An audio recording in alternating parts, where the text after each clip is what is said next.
I've been using variations on this quite a bit, among lots of other things, but as mentioned before, I try to tie some stuff that's durable, that's going to take a beating for a long time, because I'm just tying it and giving it to people that I'm guiding, and I don't want them to use a new one every 5 minutes. I want them to use one for 5 hours. So I try to make stuff that'll last a while but work.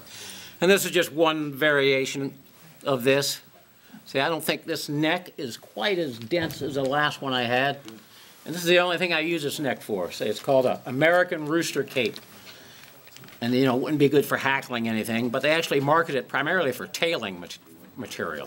For if you want brown tails for royal wolves or whatever, it's very good for tailing. But I'm just using it as a Caddis overwing because it's extremely durable to last a long time.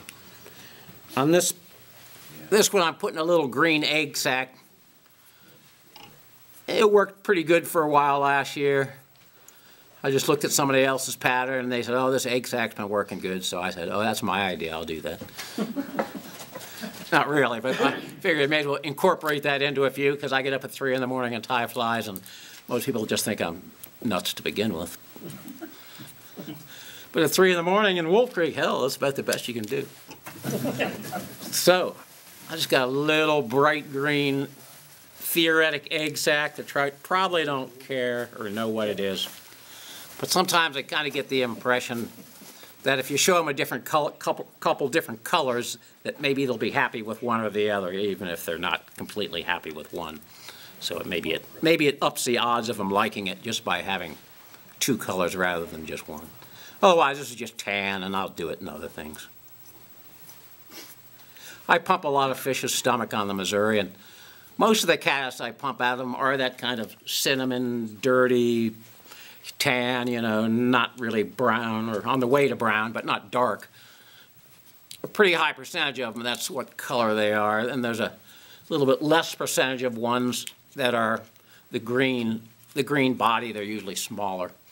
So I just got some tan and got some tan, kind of golden looking thread, 12-aught theoretically.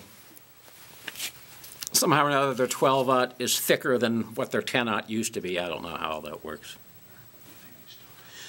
So I got these Hackles, which say they primarily market really for tailing material and for streamers, but this one's not as dense as the last one I had.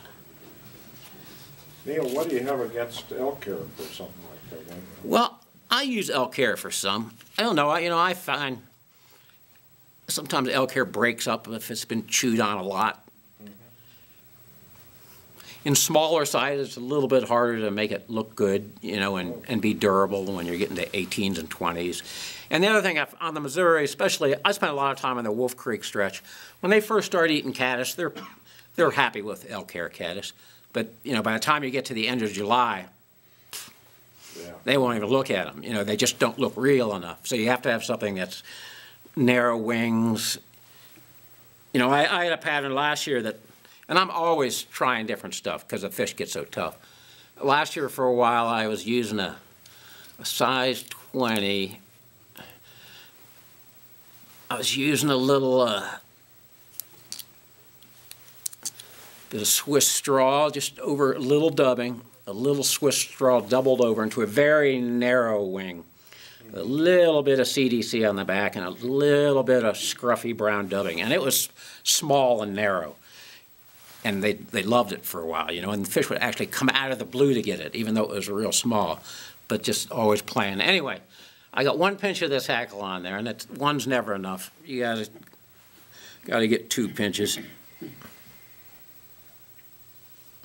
And sometimes 3. And, you know, and sometimes I mix colors in here. I might mix grizzly and brown, or I get some other darker mottled stuff. But this worked well enough for me a high percentage of the time, just using brown Hackle. So I've got a couple stacks on there. And they certainly don't always come out as nice as I wish they would, but so be it.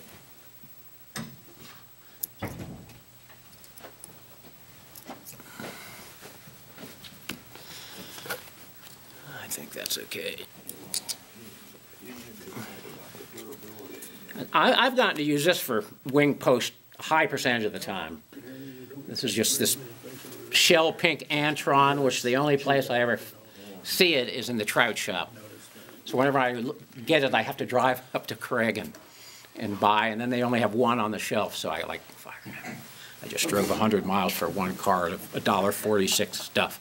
Why don't you have 10 of them and I'll just buy them all? But anyway,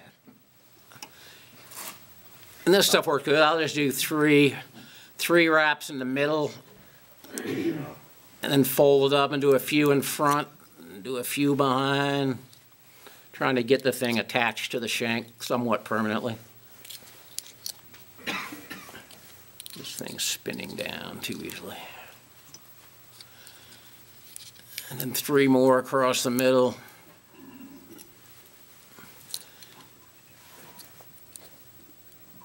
And then I'll do quite a few wraps of this. I'll generally do like 8 or 10 wraps up. I want a thread base that's pretty far above the body of the fly.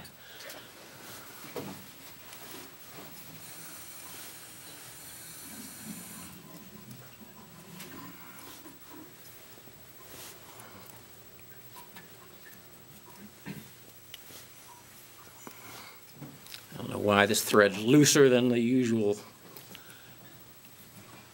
deal.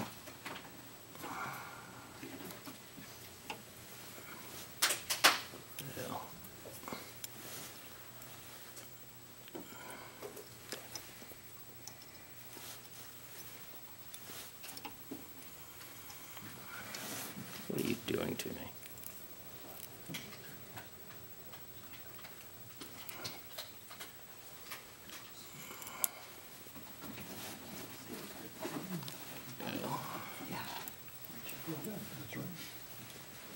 Get a couple wraps behind there.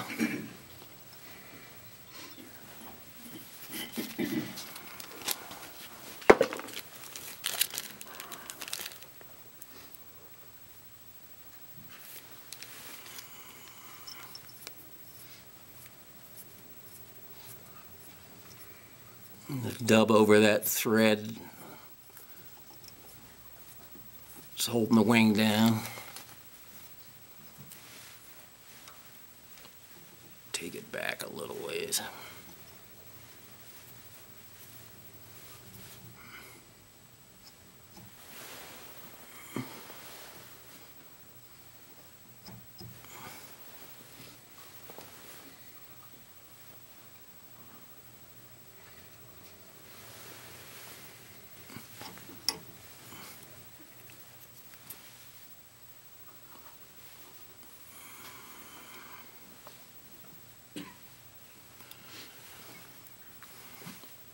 I've kind of gotten to where I just buy the Whiting 100 packs of Hackle because it's just so much easier to do.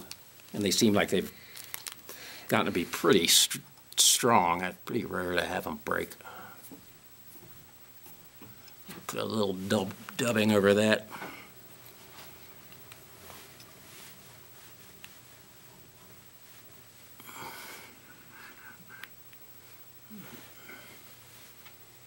And I'll try to get that up over that thread base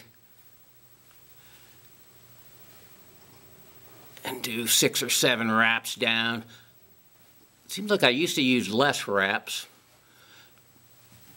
but I don't know. It seems like a lot of people cast slower than they used to cast, and they don't dry the fly out real good. I'll do 6 or 7 wraps. And I was kind of wondering the other day if it wasn't a matter of, it seems like 25 years ago, the standard dry fly rod that I recall was like 8.5 feet. You know, everybody had an 8.5 foot rod, or even an 8. And they used 9-foot ones for other things, but they didn't use them for dry fly fishing that much. I'm going to get 5 wraps. I try to get it right up as close to the wing base as I can and tighten it a little, and then do 5 more.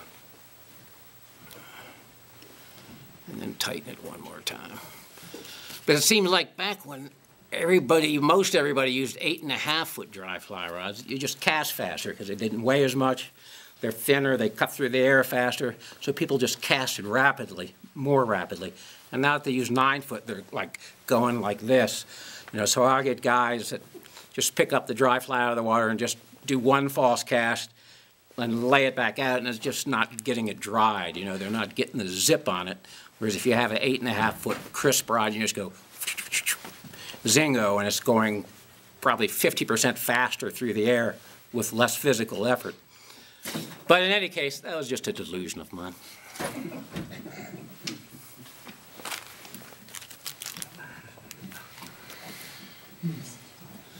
But I do think it seems to be true, because anymore, I almost rarely see anybody who just doesn't have a 9-foot rod.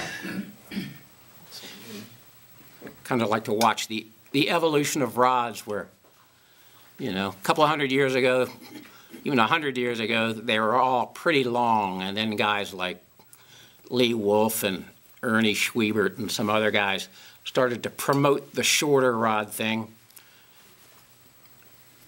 and ending up taking that to fairly extreme levels where Lee Wolf's like using 6-foot bamboo rods for Atlantic salmon.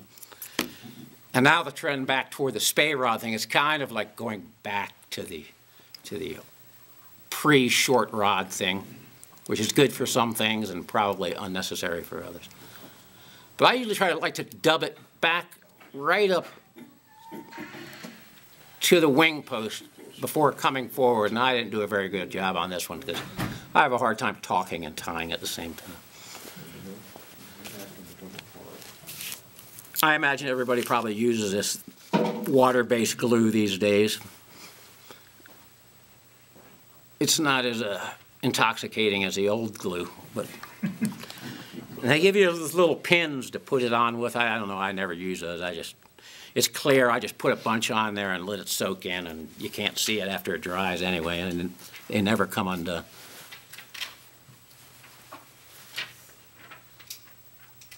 I usually run some wire through there.